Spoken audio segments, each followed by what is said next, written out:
you probably thought about getting the M4. Today, I'm gonna answer the question if you should get the 440 or the M4. In today's market, the M4s, M3s are low-key going for a crazy price, and that's because people say a chassis like this will never come again for the M cars. So, what's the better option, getting an M4 or a 440i? I don't think the answer is really that simple because both cars offer something the other one doesn't. And let me explain. To start it off, the 440 is probably the best budget car that you could get for the speed. The tuning on that thing is unbelievable.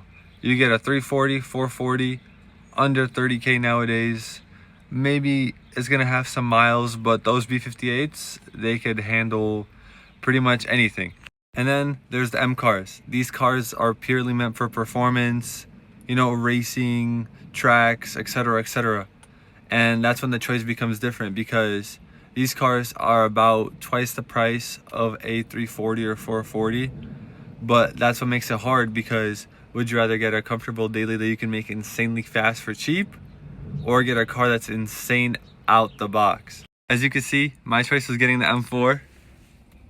This car, my favorite car I've ever owned by far. I came from an Audi A4, so the performance difference, the feel of the car, everything is just unbelievable. This car is just so raw, so fast for my liking. Some people might think this car is not fast, but this car's power is more than enough for me. I don't have a tune on there or anything. All I have is an exhaust on this car and front mount intakes, so it's pretty much stock. But back to the topic.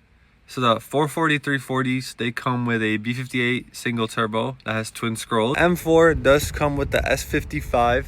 It is a twin turbo engine, and as you can see here, I have some goodies done. I have the front mount intakes done on this car, which they sound insane, by the way. These cars are a lot more expensive to modify, although I do think mod for mod they are faster. That's a debatable topic, but I do think they're mod for mod a lot faster. The B58, very cheap to modify, but it's not an M car. It'll never be an M car, and that's the one difference. I do think that they're wonderful cars, and the B58 has so much potential, but it just will never behave like an M car. And don't get mad at me in the comments, but that's just the truth. I chose this car because I decided to save up the extra money, and instead of upgrading from an A4 to a 340 or 440, I decided to just go all out and get the M car. Although it is expensive, I think it is the best choice you'll make. And there's just so much different little things that are different about this car that you wouldn't know. For example, if you drive in a 340 or 440, the suspension, first of all, you'll instantly notice the difference between how an M car feels compared to how a base model BMW feels. It's a huge difference between how the car drives, especially the steering feel. The steering feel between the two cars is uncomparable. Also, you'll notice the power band differences. The M cars are much better on higher end rolls compared to the B58s where they have that high initial torque.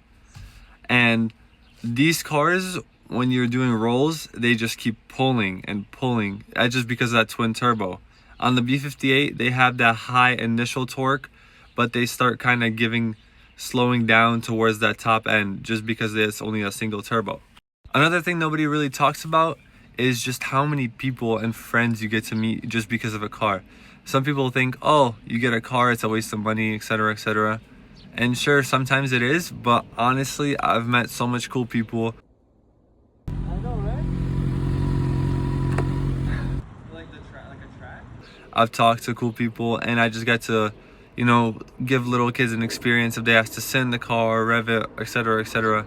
I think this car has gave me an opportunity to just meet some people that I never would have met if I never had this car.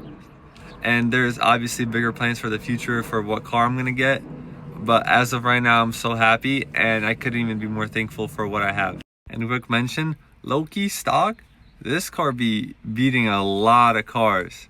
Like, you'd be surprised. The German horsepower, there's something different about it. It says what it says, But when you actually race cars that have, you know, 50 more horsepower than you, 100 more horsepower than you still come out on top somehow. So I don't know what that's about, but just a quick note in there. What I also have done on this car is a Valvetronic exhaust. The one thing that's so much better about the B58s is they don't have that rasp of the twin turbo that the M cars have. And although the Valvetronic exhaust does remove most of the rasp, it still doesn't really sound as, you know, as nice as I would like it to. And now the most important part. The main reason why most people don't get the M car is because of the crank hub. I do have the stock crank hub on my car, and I don't have the car tuned. So I should be technically fine, knock on wood. But a lot of people do talk about the crank hub being an issue. And although BMW says it's under 1% of people that experience a problem, there still is a problem with the crank hub. So if you're planning to tune the car, although many people say even with a tuned car they're fine, I would make sure to upgrade your crank hub, which is around $3,000 after labor and everything. So that's a big caveat and problem to why people aren't getting these M cars, because the crank hub is expensive. Now, I don't got a head mount, but after talking about everything about this car, let's take it for a quick ride. Let's go.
That's gonna be the end of the video. I hope y'all enjoyed this video. If there's anything else you want me to talk about this car specifically, leave it down below in the comments. I'll be reading everything, I always do.